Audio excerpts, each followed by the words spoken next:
welcome back to my channel.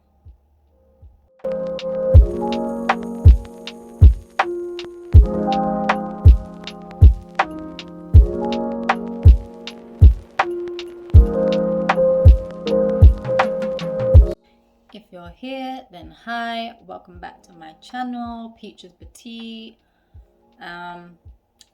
In a couple of weeks, I'm so looking forward to my Shein haul. It's my first time ever ordering anything from America.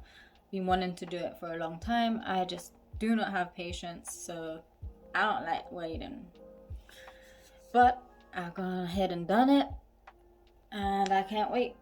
I'm just like super excited, like super. I can't wait. But yeah, happy Friday and welcome to V.I.T, Very Important Talks. And this talk is going to be about sexual consent. So first of all, I'm just actually going to read out what sexual consent actually even means. The word itself is agreement to participate in sexual activity. Both people must agree to sex every single time for it to be consensual.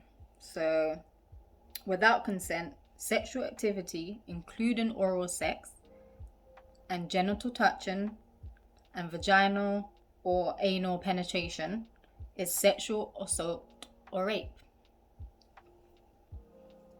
So that is a roundup of what the word actually means, sexual consent. I came across a site through Google called Planned Parenthood. Yeah, Planned Parenthood. And on their site, they are just disclosing and talking about sexual consent in general. I felt like it was a really good actual website, and how they break it on down is using a word or a phrase called fries. It's called fries and spell out fries as in what you eat. They use that as a good basis of breaking down what their interpretation of sexual consent kind of is. So FRIES is freely given. So F is for freely given. It's consent given is a choice without pressure, manipulation, or drugs or alcohol. R is for reversible. You can change your mind at any time. I is for informed. So if you have the whole story, which means if somebody says they're going to use a condom and then you start intercourse and they don't, or they proceed not to use a condom, then you have not given consent, because they initially had told you that if you participate and if that's what you want to do, that they would have used a condom. So that's what that means. So informed, so you didn't have all the information. E is for enthusiastic. You should only do stuff that you want to do, not what you feel you should do or whatever expectations you feel like you have to do. It's only what you want to do. And S is for Pacific. So that means saying yes to one thing does not mean sex. So saying yes to following somebody into a bedroom, or saying yes to making out and kissing or just touching, does not mean that you're saying yes to sex. So yeah, like I said, the site is called Planned Parenthood, so I'll put it in the link below. Go ahead and check that out. It's got a lot of good information, I feel, on there. So this week I don't have any notes or anything. Normally I write brief notes just so I can have a guideline of how to follow, how I want my video to run. This week I haven't written any notes. I've just been struggling all week with no energy and just super tired, not being able to sleep, and just even now literally so tired. So I'm not following a structure at all today. So I want to get into breaking my video down a little bit versus adults versus teenagers or kids or whatnot, because I feel like their situations are similar, but they're not going to be exactly the same. So for teenagers, whatever I just read out before and the site and stuff like that, again, that would be good for anybody. But I want to just say, as a teenager, 100%, like, a lot of stuff is to do with peer pressure and maybe putting yourself in vulnerable positions sometimes, because of that reason. So that's a little bit different from an adult, because we are not usually pressured by the environment or the circle around us. We can only be pressured probably by that one person, if anything. Whereas teenagers, you might feel the pressure from society, what you see online, what your friends are telling you, and whatever, just from everything around you. So again, it's right now is a really vulnerable time and a real learning process for you as a teenager or a young grown adult.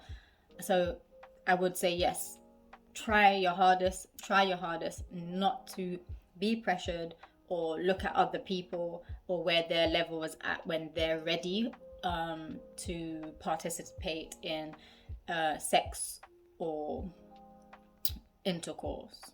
Intercourse and sex is the same thing, right? So I know that maybe some of your friends or whatever, they might feel like they were ready, or it was the right time, or their circumstances might have been different because maybe they have been dating somebody for a longer period of time. Maybe their parents, or they have been more informed, maybe their parents have been open with them and talked to them and taught them a lot more things than maybe you might not have. So again, everybody's circumstances is different. So don't just look at other people, your friends or whatever, because their situation might be completely different to yours. Just you need to go by your own feelings and thoughts and go with the flow, what your body feels like you are naturally ready for. I would advise that 100% you should not participate in sexual activities or intercourse unless you are over the age of 16. In my opinion, I think you should probably even wait until 18 and over.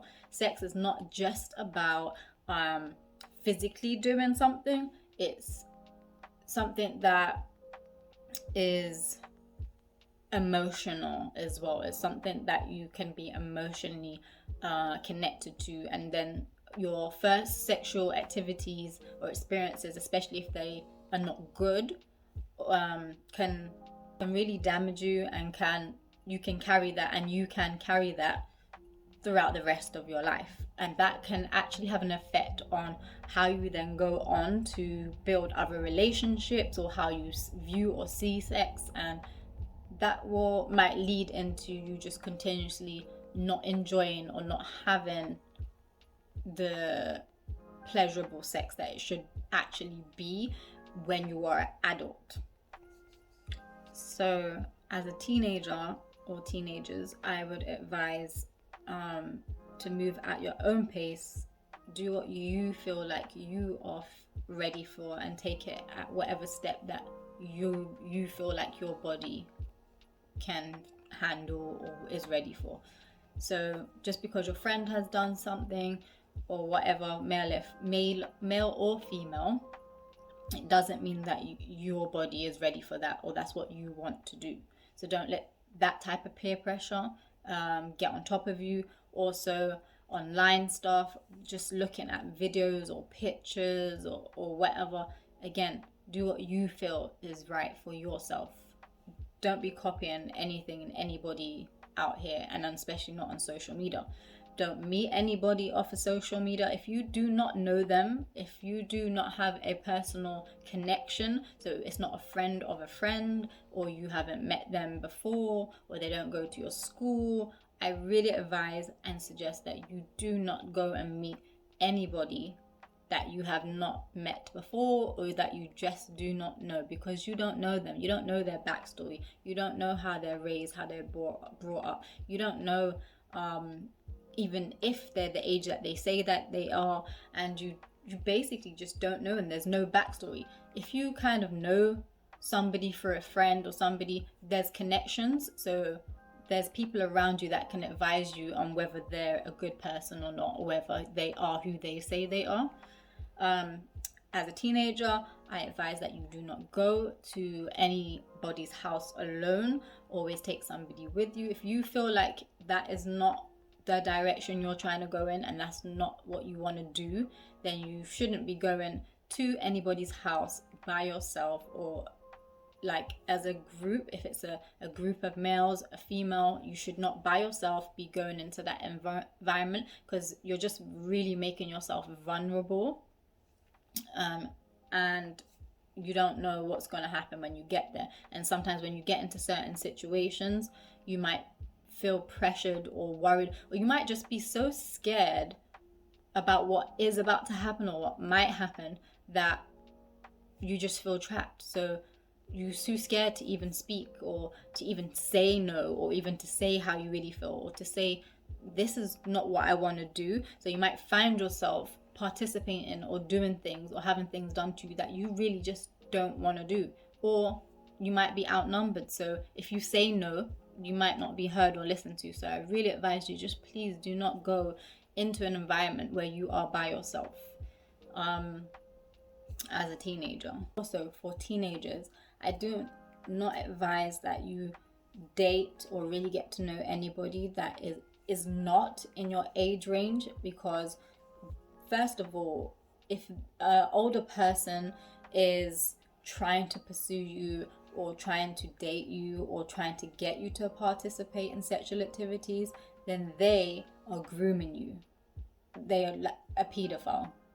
Okay? No one out of your age range who is older than you should be trying to convince or manipulate you into doing anything that you don't want to do, or you don't even have really the maturity to really understand sexual desires or your sexual feelings, because you're not old enough yet and you're not ready to divulge in to adulthood as such yet. So that is grooming, and that is pedophilia.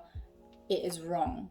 So I suggest you definitely do not engage or talk to people on that type of level when it comes to dating and relationships, because an older person is a little bit more experienced. You're not moving at the same rate or at the same pace as an older person.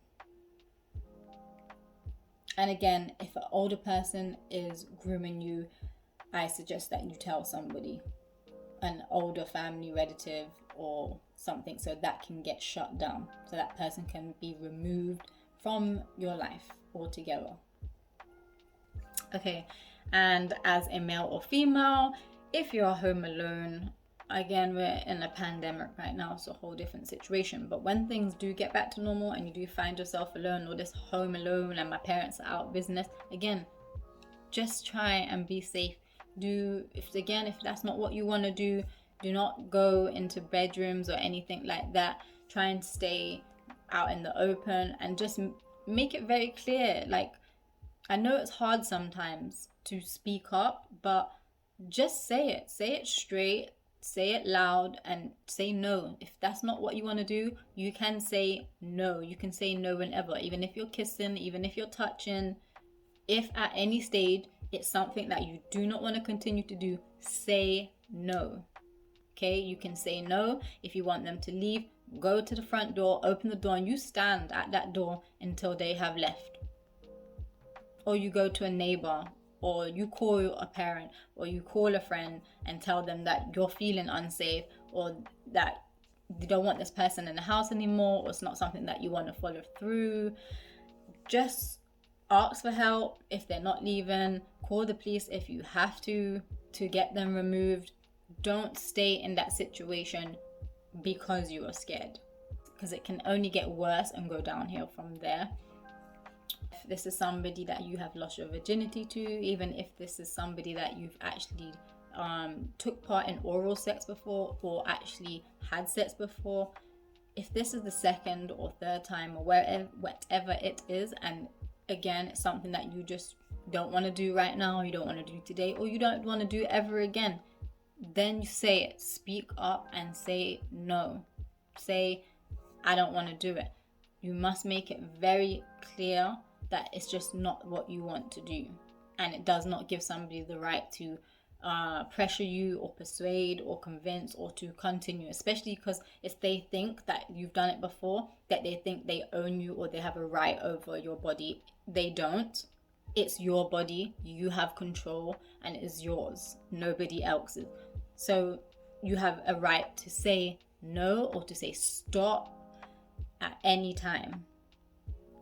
Now, if somebody is trying to do that to you and sometimes you might freeze, I know, because you might be so scared, but I would advise that you just keep wriggling your hips. Your hips, like your pelvis, you keep wriggling your hips from side to side, and you just keep wriggling, and hopefully that would deter them. It will become frustrating or make them probably annoyed. So I would suggest that you just keep wriggling your pelvis, keep moving, or fight back, fight till you can't fight no more.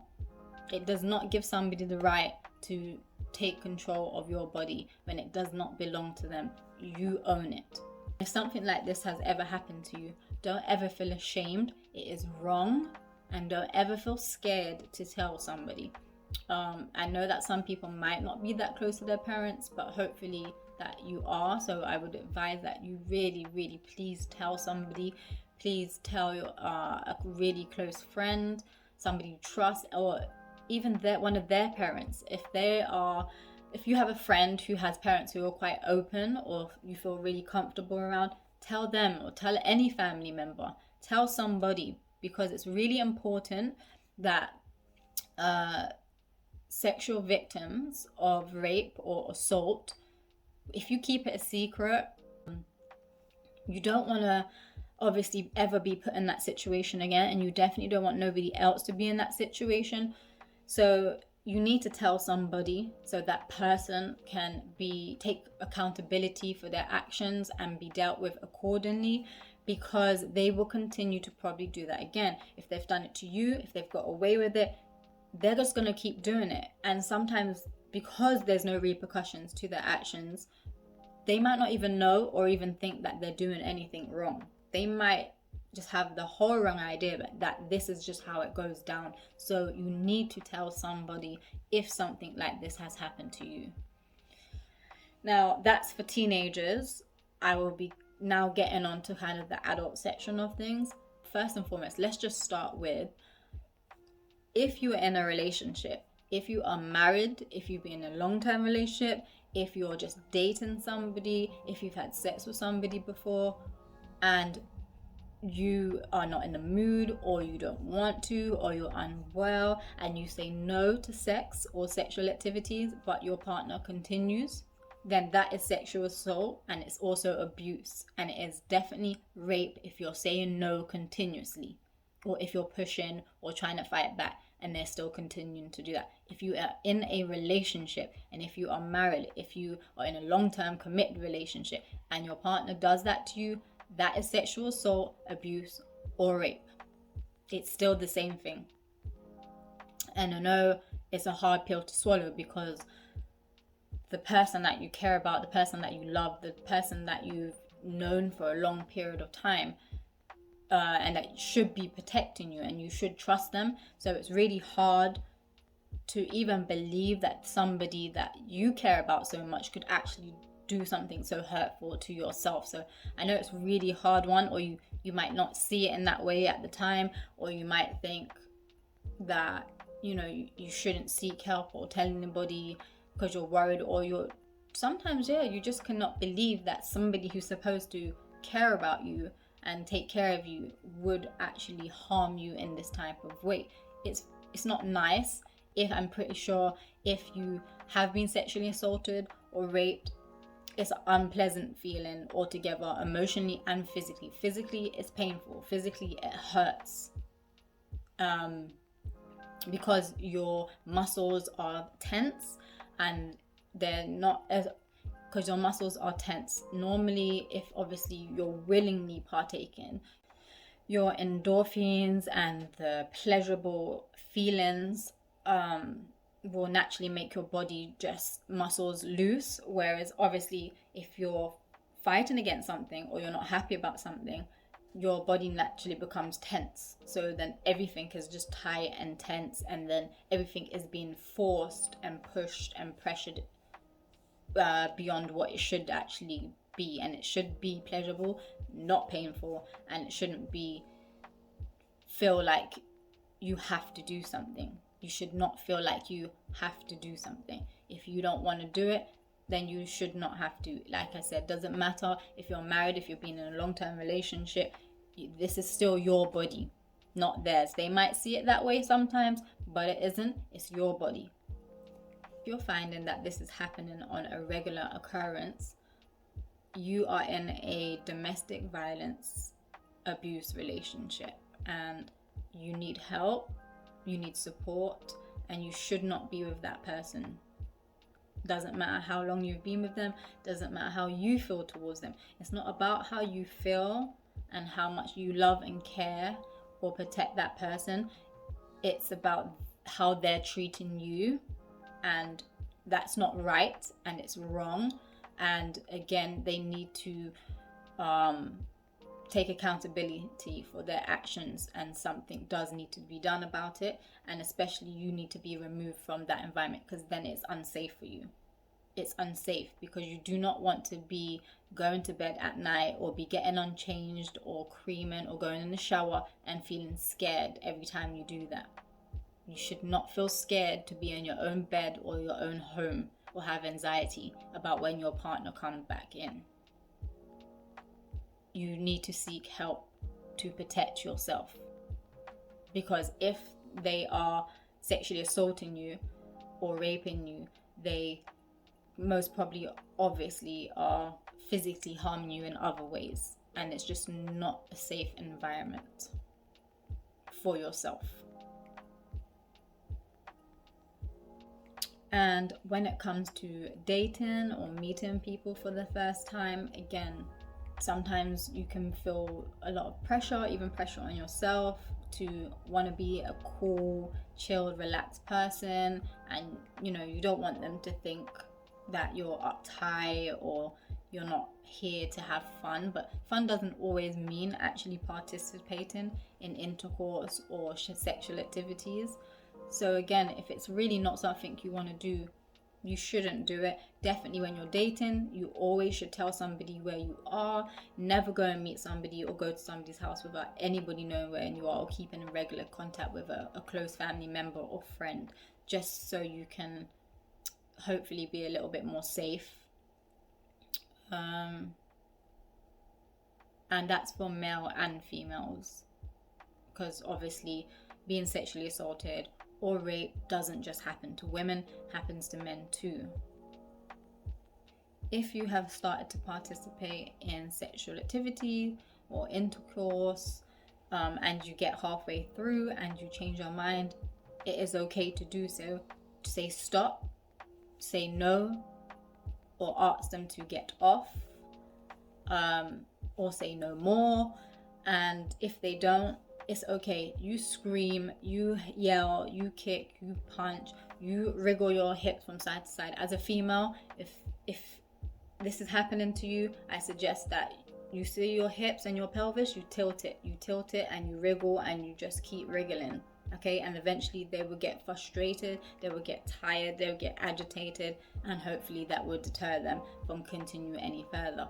But like I said, please just try and get out of the situation as best as you can. Like I said, you scream, you yell, you kick, you punch, you do whatever it is that you've got to do to get that person off of you. And like I said, you go and seek help or let somebody know, so they can't do this to you or anybody else again. Also, if you have been drinking a lot, or you're intoxicated and you're at a party or a bar or anywhere, or at home, in your own home or their home, and you have had far too much to drink and you're intoxicated, or you've been smoking or taking drugs, or you're high, or you are not capable of actually giving permission for anything to happen in a sexual nature. If you are that drunk, not tipsy, not just had a couple of drinks, if you are actually that drunk or high that you can barely physically talk, that your words are slurred, you can barely stand, you might even be physically ill, then you cannot possibly give consent. So if you are passed out and somebody has sexually done something to you, or assaulted you, or raped you, then it is rape and or is assault. If you are unconscious, if you are not awake, then this is sexual assault and rape, and it's wrong. And it's okay to talk about these things. It's okay to talk about sex with somebody that you're trying to get to know. It's not really a taboo, and it shouldn't really be a bad thing to talk about what you like, what you don't want, what your expectations are, what expectations aren't, because then you can see if you actually connect physically and emotionally, so you can see where you're both at, what levels you're at, or if you can adjust to each other's levels. It shouldn't be one person's sexual desires outweighing another person's sexual desires or expectations. It should either both be in sync or on the same level, or if you're not ready to be where they're at, then it's just about kind of the other person really taking their time and being patient until you are ready. So you shouldn't feel like any need to try and meet them at where they're at if they're already at these type of levels when it comes to sexual activities. Good thing to talk about things. It doesn't have to be intimidating. It doesn't have to be be boring or take the whole fun out of actually participating in sexual intercourse or oral sex. Communicating and being open and talking about sex and your sexual desires or needs or your levels is actually a good thing. It's a good thing to communicate, so like I said, you know where you're both at, and it doesn't have to be intimidating, and it doesn't have to be boring or weird or awkward or uncomfortable. It can actually be fun. It can be empowering for both partners. So the key thing here is not to be afraid to speak up. And as a female, I would say again, we're always being made to feel ashamed for having sexual desires and feelings. It's okay that we feel this way too. We are sexual beings as well. And if you're not sexual or don't have those type of feelings now, then that's okay as well. And just go with the flow. Go with your own body needs. Is that a word? And don't ever feel like how you're dressed or what you're wearing can influence a person's behavior. Right is right and wrong is wrong. So it doesn't matter what you're wearing. If you're wearing lingerie, if you're naked, if you've got a short skirt on, it does not give somebody else the right to put their hands on you without your say so. Last but not least, if this has happened to you, then I'm really truly sorry that you've had to experience that. It's not right and it should not be happening to anybody in life. And I'm really sorry that you had to experience that. I really, really, truly am. I care, and I hope that you never, ever have to go through that again. And I hope this doesn't break you or make you feel less of a human or a person or a woman or a man. Having this done to you does not take away who you are. It might break your spirit for a minute, but don't let them win. Don't let that bad, horrible, disgusting person win. Don't let them win. Don't ever stop living your life the way that you should or the way that you want to because of something that somebody else has done, because of their own insecurity. Somebody that does something like that, it's all a form of power and control for their own self-loathing. No normal person or righteous or good person would do that. Okay? It is not right, no matter what the circumstances, whether they're your friend, whether they're a family member, whether you know them, whether they're your husband, your boyfriend. It does not matter. Right is right and wrong is wrong. And if you say no, and if you say stop, then that's good enough. Thanks for staying this long. Like, share, and please subscribe.